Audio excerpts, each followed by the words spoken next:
setting healthy boundaries can be at the same time having emotional safety. So it's not saying no, never, you're crazy, don't say that to me.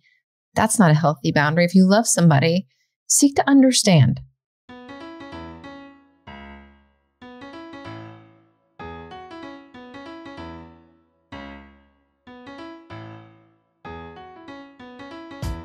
%83 of Americans identify as not very happy, which can hold you back and negatively affect your relationships and your business. On this podcast, we discuss the proven steps to happiness so you can restore balance and rekindle your joy.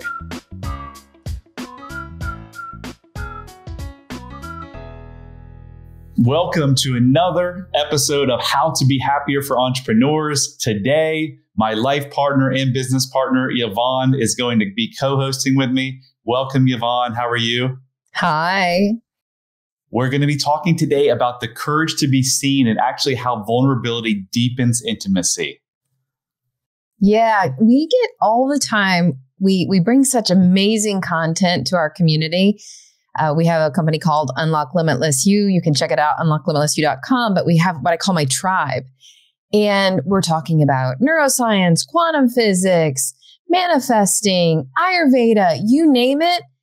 What they always ask to hear more about is Brad and I. And how sometimes in our lives, we've had conflicts in how we use and we walk our talk and we use the tools and the methods that we give our community and how it brings us closer. So although we don't always think that it's that exciting to hear about us, other people do.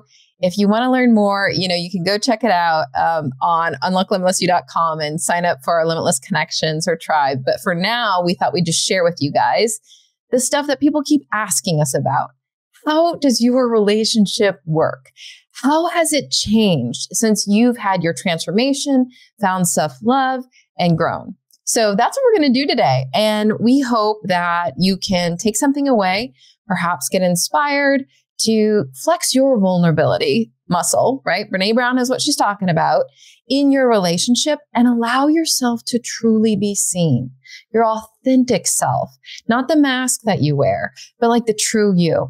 So we're going to talk about just a few questions and how when we shine as our authentic selves, it's brought us closer together. So let's get started.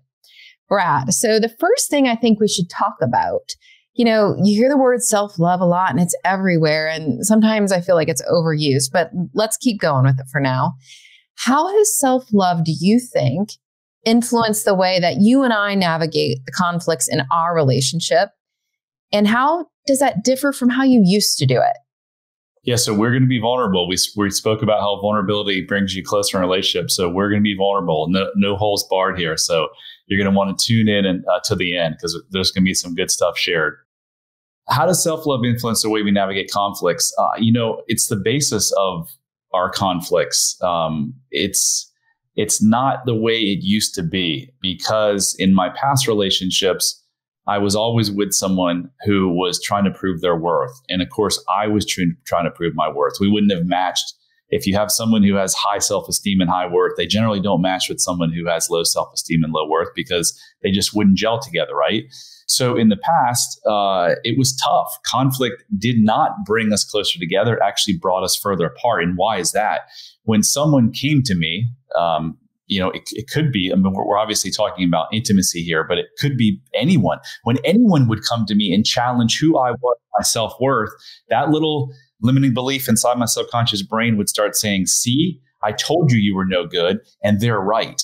And I went into this flight or fight mode, literally fight, and then flight. So it was, they came to me with, this is what you did that upset me. And I'd be like, well, you did this, this, and this. And then it would turn into their problem. And then I would completely disconnect because I was so hurt. And I was trying to protect myself because as a child, when I was vulnerable, I didn't get protection. My father would make fun of me. So I was really hurt. Now, in the relationship that I have with you, I'm no longer trying to prove my worth. So when you come to me and say, hey, this is what you did to upset me, I immediately think, okay, this isn't about me. This is probably more with something from your past. So let's work together because every time we do, it brings us closer together. Yeah, I think that's great. I want to pull on a few things that you said. When you take things personally, right, which is really hard not to do, when somebody is coming to you, and especially if it's somebody that you're close to, and there's something that they don't like, or there's something that bothered them, right? Quite often as children, we think like anything that happens, we're responsible for the good stuff, the bad stuff. And so as children, we're natural narcissists, like we're supposed to be, but sometimes we don't grow out of that. And I'm not talking about like narcissism the way that it's used today, but just this innate belief that you actually can control or influence all these things. And it's all about you. It's actually not about you at all. And we're not taught that. So that's one of the things that has been huge in our relationship and that we practice in our community too, is stopping and thinking about, what did this person go through?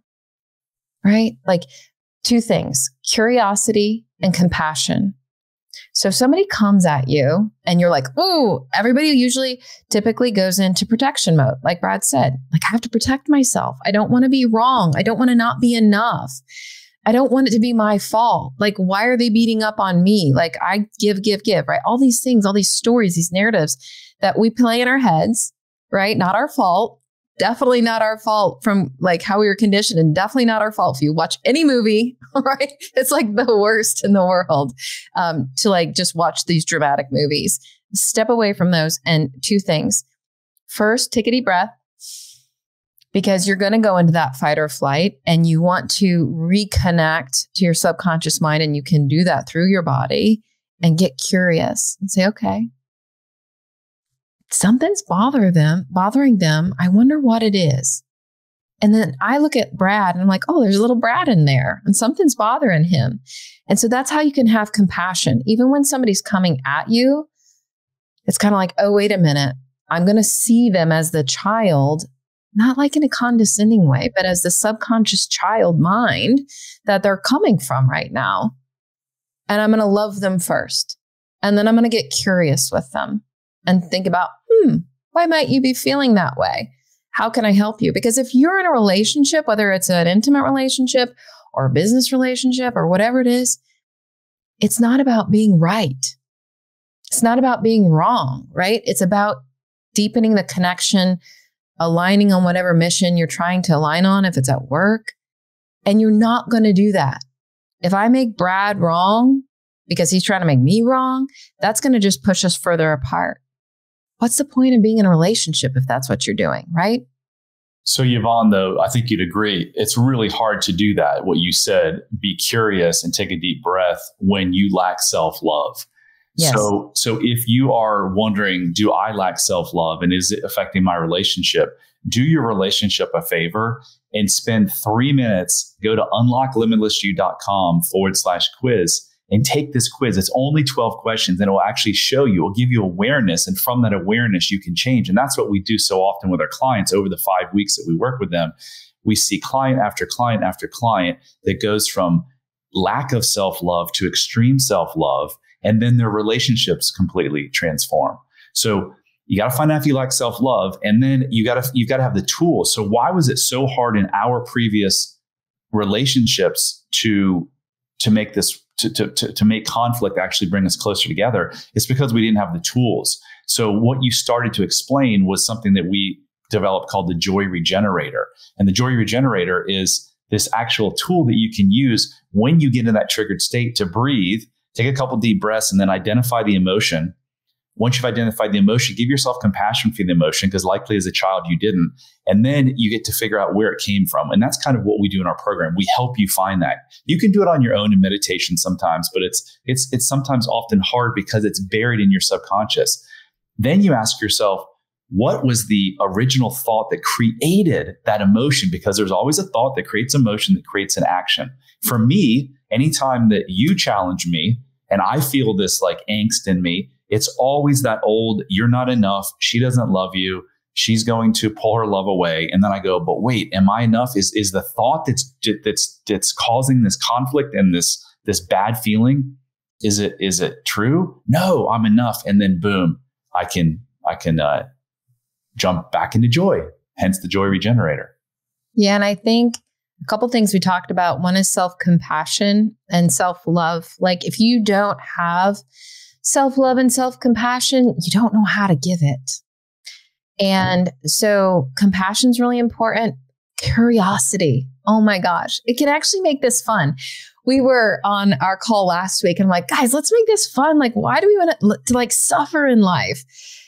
You know, when you get curious, think about it this way. We built a rocket ship in this world, several now, but we've not cloned a human being. So the human being by definition, probably, can you agree with me, Brad, that a human being is more complicated than a rocket ship? Of course. Okay, great. So did you ever have like human being 101 in school? Or did your parents teach you like how your mind, body, spirit works, like anything, how your body works, other than like that one really embarrassing class that nobody paid attention to in high school, sex education? No. So guys, what we're talking about, and people like, oh, self-love is woo-woo or mind, body, spirit, blah, blah, blah. This is stuff you need to know that you weren't taught, because otherwise you have a child's subconscious mind driving you, the human being, more complicated than a rocket ship mobile, right? Without any knowledge. And so why we need self-love and self-compassion is to know in relationships that we deserve, we are enough, and we deserve what we want. We don't have to like keep giving away what we want. And what, like a lot of times people get into this people pleasing mode because we had to please our parents. We had to please schools. We had to meet all these metrics that weren't actually about you authentically. So if you want to get the version of the Joy Regenerator, just simply go to unlocklimitlessyou.com/joy and start using it today. Go home today, download it. And next time you have an argument or a conflict with your spouse, use it.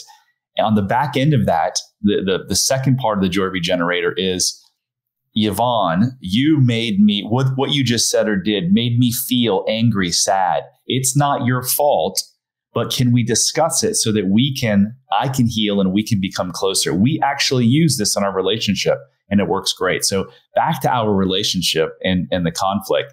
Why do you think emotional safety is so crucial for resolving conflicts and fostering a connection in a relationship? Guys, we're talking about things and it seems like really easy, but it's not really actually easy to start. Like in the beginning, I thought, the first time I did this with Brad, I'm like, I called my girlfriend. I'm like, I think the relationship's over. I don't think it's going to work. Like, because in my past, it was similar to what Brad used to do. Either the gentleman would fight and there'd be a lot of yelling and resentment, or he'd go quiet and missing in action. Right? It was a pattern. And I was attracting that pattern, I'd come to find out. So it's not easy to start necessarily. But here's the deal. My girlfriend, I hope to have her on the podcast soon. She told me all the time, you can't lose. You can't lose when you're your authentic self. So if I come to Brad and I say, and I've changed it, he can't make me feel anything. I say, Brad, when you said this, the story I made up in my head was that you were judging my blah, blah, blah, or I wasn't enough, or whatever it was, right? And quite often he's like, how did you even come up with that? But my mind can get pretty creative. But what happened is then I was like, oh, he didn't fight. He didn't run, right? And so by taking these steps, you create the emotional safety. And the reason that's so crucial is because when you have a conflict, right? If you don't resolve that conflict, resentment will grow. More complications will happen, right? And so it's really important that you can go to somebody and have that emotional safety to resolve the conflict, to deepen the connection, to be like, oh, I'm actually safe with this person. And then you can tell your subconscious, because remember what Brad said in the beginning, and for me too, I thought I needed to protect myself. I got to put up the walls. I'm not going to be wrong, and it's not my fault, and I'll show you, because that's what we were taught. when you can show your subconscious mind, right? There's a whole bunch of things that we do. But one of the things that we have to do, right, is show our subconscious mind that actually that limiting belief, that narrative, that story that we developed at a very young age doesn't serve us. It actually produces the very thing that we don't want. It doesn't protect us. So I want to be in a deeply connected relationship, but my little subconscious mind said, it's not safe. Anytime you sense judgment, fight back, fight back. And it thought it was protecting me, but actually was hurting me because I couldn't attract the type of gentleman, right, that could have a deep connected relationship because I wasn't being that way. You don't get what you want, you get what you are being. And so you need to give emotional safety to the other person, right? Even sometimes when it's hard. And then you need to receive it. So Brad and I had a discussion just a couple months ago, right? And normally I would have fought back. And he just expressed something that he wanted. And in the old Yvonne would have been judged and would have felt not enough. I did something wrong, blah, blah, blah, blah, blah. But then I said, let me get curious. Let me hold compassion. Let me hold safe. Okay, tell me more about this. What can I do? Right? Here's what I'm willing to do. Here's what I'm not willing to do. So setting healthy boundaries, right, can be at the same time having emotional safety. So it's not saying no, never, you're crazy, don't say that to me. That's not a healthy boundary. If you love somebody, seek to understand. Yeah. So in our past relationships, when the person would come to us with something that they weren't happy with, and we would fire back at them, there was no safety there. We weren't creating safety. And now we're creating safety so that it becomes an experience. Our brain remembers, you know what? I came to you, Yvonne, and you didn't lash out at me. You didn't walk away. You didn't run. And therefore, I am more open in the future to come to you because you've created the safe environment. So if you're sitting here thinking, well, I have a safe environment in my marriage, tonight, ask your spouse. Ask the following question. I'll give you a couple questions. Do you feel safe sharing your feelings with me? Do you feel that there is any fear and judgment in our relationship from me? Do you feel like we have a deeply connected relationship? Those are just some of the many questions that we have our clients ask their spouses or their partners. But safety is really important. It's really important to create intimacy and deeper connection. And he said a couple things, and I'll just tell a real story. So not long after we started dating, we had some of these old behaviors start to come up. And it felt to me similar, right? Like I felt judged or I felt fear. And I was just like, whoa, wait a minute.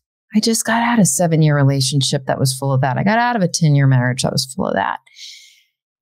And my little friend's talking in my ear, you can't lose, you can't lose. Okay, so I don't want to be in another relationship where I have to fear or be judged or feel judged. And so I went to Brad and I said, let's take a break. And then when we thought we were going to be done, but then it didn't feel right, right? So we said, let's come back together. And I said, I want to be in the relationship if we can move away from fear and judgment and lean into trust and love. And from that day forward, that's what we've done. Does that mean that fear and judgment don't come up sometimes? Does that mean there's not little pressure in the chest every once in a while? No, we're human. However, what's really cool is that's happening for us so that we can do what we're advising and sharing with you now to continue to strengthen and deepen our relationship. And so that's when we say, conflict brings deeper connection. People are like, what are you talking about? It's practice. That's all it is the universe keeps giving you things to practice. Remember, the relationship problem that you have with your partner, your spouse, has nothing to do with the actual relationship. It has all to do with the relationship that each of you have with your individual selves. Yeah, so that's really important. So Brad, then, that relationship we have with ourselves, sometimes that's the hardest one, even though that's the most important one.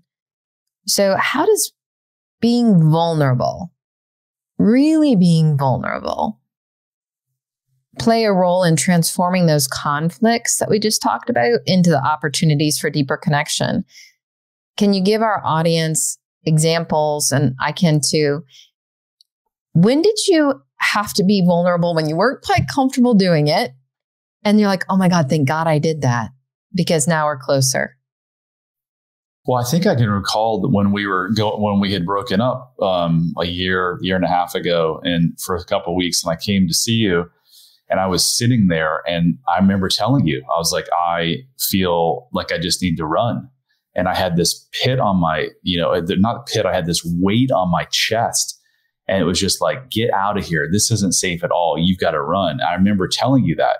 And look, for a 51-year-old man who's, seen to be strong, and it was, it's not easy to be like, hey, I'm scared. I want to run from here.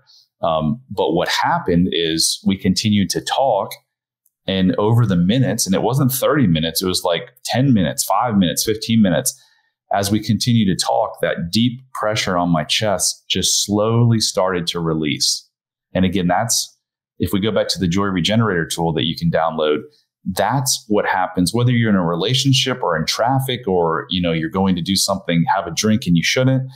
If you just sit with the emotion and don't run from it, 9.5, 9.9 times out of 10, if you just sit with it and be with it and tell yourself you're safe, that terrible feeling that you're feeling is going to vanish. So it's everything. It's if you can't tell your true feeling and be authentic, how are you ever going to get to the root of what the real issue is and how you're feeling? Yeah. And I know, guys, it can be so hard. It can be so hard, but don't take our word for it. Just try it. Try it in little bits. Like in our community, in our tribe, we let people try it in our small private community, and then they can go home and practice. But if you don't have that, if you have a friend, right, do some role playing. Like, my whole point is get comfortable being uncomfortable, because that's where the growth happens. And there's a reason, right? So a lot of people, I'll have them read something, or I'll ask them a question. I'm like, what'd you feel in your body?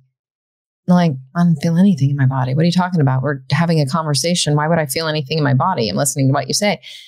Your body is connected to your subconscious mind more tightly than your neocortex, which is the thinking mind, the thing that you're having the conversation with, or what you think you're having the conversation with.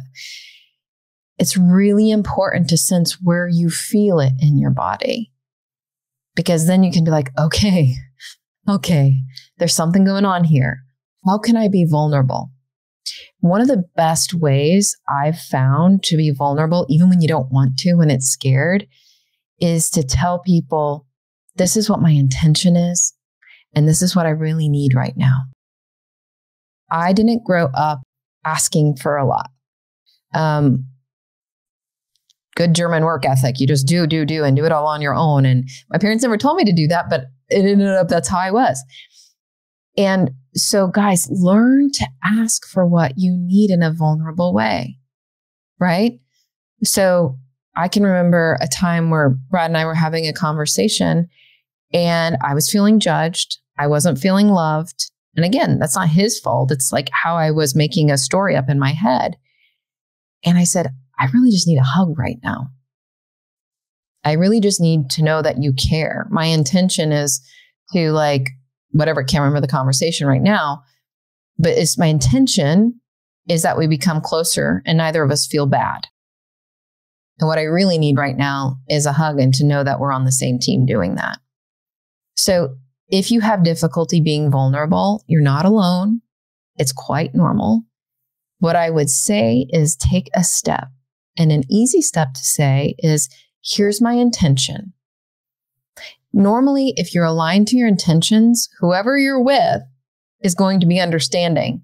And if they're not, then you shouldn't be with them, right? So if you said, my intention really is to help you understand how I'm feeling, and I would really like you just to listen for 5 minutes and not respond, Not because I don't want to hear what you have to say, but this is really hard for me to get out. And I need this time just to like let it all out. And then if they're like, no, I don't want to give you 5 minutes. I'm like, okay, I don't even need this conversation probably. And you need to attract somebody else. But that's what I'm saying. Learn to ask for what you need. Align it to your intention. If you can take out fear and judgment, right? So that's why Brad said too in our Joy Regenerator, it's not your fault. It's really important to not forget those words because people instantly think that you're going to attack them or you're saying it's their fault, right? Why do people have such trouble being vulnerable? I think there's all sorts of reasons. I mean, prehistoric reasons, right? You didn't want to get kicked out of the tribe, right? Because then you would die. Now think about, oh my gosh, even with like social media and the generation that's coming up now, you're in constant comparison. The metrics you're given in school, the metrics you're given from your parents, right? It's never like, oh, hey, what do you really love to do? And how are you feeling? It's more of, well, you should get straight A's and you should be in this club and you should do that and you should make this money and you should buy this yacht and you should do this and this and this and this and this and this. We're not encouraged to be our authentic self very often. And so it feels unsafe. That's my initial, what I would say. What do you think? Well, yeah, I want to say something. The authentic part is really the crux of most problems in this world, right? It's someone trying to be someone that they're not because when they were who they were as a child, it wasn't good enough. So I've upset mom or dad and therefore they feed me. And so I better not upset them. So I can't be vulnerable and really share my feelings because I'll get in trouble, whether it's a temper tantrum or, telling my mom, I hate you, whatever it is. If you are yourself and you get backlash, then you're going to change. So look, unfortunately, so many adults never change that because the subconscious mind, which is only purpose is to keep you alive and safe, it doesn't know the difference between your 6-year-old self and your 60-year-old self. So if you're having struggles, it's likely because you're not just being your authentic self in your relationships, in your friendships, in your business. And when you can do this work and you can figure out those underlying limiting beliefs and you can be your authentic self, I think that's true freedom because I used to need, weed and alcohol to be my authentic self and to sing and dance and not worry and make jokes. Now I don't need that anymore because I don't care if someone judges me because now I can see it has nothing to do with me. It has to do with how they feel about themselves. Yeah. So Brad, just to make sure people don't lose the thread, why is it important to let your partner see when we say authentic self? That means your true self, flaws and all, in the good times and in the bad times. Why is that important? Why shouldn't you try and be GQ or whatever is cool to be now? Why is it important for your partner to see your flaws and everything? What's important, first of all, forget the partner. Number one, if you're not yourself, then you're doing yourself a disservice and you're wearing a mask that's going to cause stress and anxiety in your life. If you do that, then your partner doesn't even really know who you are. So if you want a deeply connected, intimate relationship, you have to open your heart. And again, you likely were hurt as a child. You likely were hurt in past relationships. But the fix isn't to shut down because you're never going to get what you want. The advice is do the work and connect with yourself. And earlier, Yvonne, you were saying you can't lose. Once you do that, you can't lose. Whether you're married, boyfriend, girlfriend relationship, whatever relationship you're in, once you find that connection in your authentic self, you can't lose. So if your partner then doesn't come along and they don't open their heart, then okay, maybe you guys weren't a match to begin with. So many of our past relationships were over these trauma bonds. We were looking for the other person to be that savior to us. Now we don't need a savior in each other. And that's why a relationship works so well, because I don't need you to complete me. You don't need me, vice versa. So that's the beauty of it, is when you give up attachment to your spouse or partner, that's when you actually become closer. Yeah. Yeah. So I think one of the challenges in being authentic also, just kind of reflecting on your question, is people are not aligned to their purpose. Kind of back to like we were saying before, it's hard to be your authentic self if like 95% of your day and your life has nothing to do with your authentic self. Right. So quite often we get into occupations that perhaps don't align to our purpose. We jump into marriages and have kids because we're supposed to be married and have kids and have a house and whatever by a certain time. Right. And then even if we start, I call it wake up, even if we start to wake up to who we are and what we want, then it's like, oh, it's too late. Or when I retire, then I'll do that. Or when the kids go to college, then I'll have that difficult conversation with my spouse.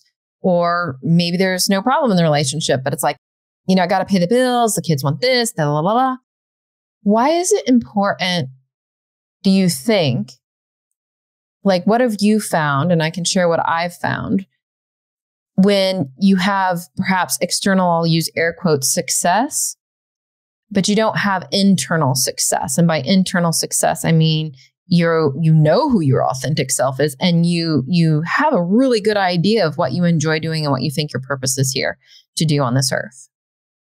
Well, I mean, that was me, right? For 47 years, I found success in other areas of my life with business and stuff, but I truly wasn't fulfilled. I wasn't living my purpose. I was drinking. I was using weed. I had 2 kids with behavioral problems. I had, marriages that didn't work out. So everything is about this interconnection. Once you can connect with yourself, and the reason you're not connected with yourself is during your developmental years between the ages of birth and 10, you went through some pain and it was painful. So therefore you disconnected from yourself to keep yourself safe and keep yourself sane. Now that helped you then, it's actually really hurting you now in your relationship. So yeah. And I would say, guys, if you, when I first met Brad, he's like, oh, you probably had a blah, blah, blah childhood because you had trauma and because you were in this terrible marriage. I'm like, wait, I had an awesome childhood. So if you're listening and you're like, oh, I had a great childhood, you can have a great childhood and still, it can never be perfect. Nothing can ever be perfect, right? So when we say discomfort, it can be as small as like, somebody didn't show up to your ball game one time. Somebody called you the wrong name. Somebody wanted to date so-and-so instead of you. Like it doesn't have to be big T trauma for your mind to have developed protective measures. So I don't want you to think like, oh, that doesn't apply to me. It actually applies to everybody. And so all we want to help you do is create an environment where you feel comfortable being your authentic self, whether you're in an intimate relationship or you're not, even if you're operating in society, right? You're in relationship with somebody, you should be in relationship with yourself. And we want to make sure that you feel safe being authentic and being vulnerable so you can start living your true self and your true life. We have a company called Limitless You, and we believe everybody is limitless. So our goal is that from this conversation, perhaps you take a minute and you think about, ask yourself, where am I not showing up as my authentic self? Or where do I feel like I need something outside of myself to feel good about me? Whether it's your dress size, your yacht size, your whatever, ask yourself that.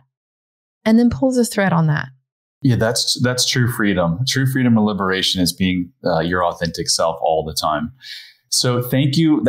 I hope you enjoyed that. That concludes another episode of How to Be Happier for Entrepreneurs. Remember, Yvonne and I are on a mission to help 1 million people at a minimum transform their lives by getting rid of these self-limiting beliefs that are hidden in your subconscious mind. So we can't do it alone. We need your help. So if you like this content, please share it.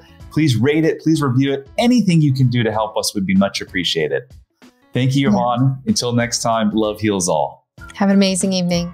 Hit subscribe if you don't want to miss out on more life-changing content. And if you're struggling, you don't have to. Go to bradchandler.com/contact. There, you can join the Facebook community of like-minded entrepreneurs, and you'll see a button to schedule your freedom and happiness call. See you on the next episode.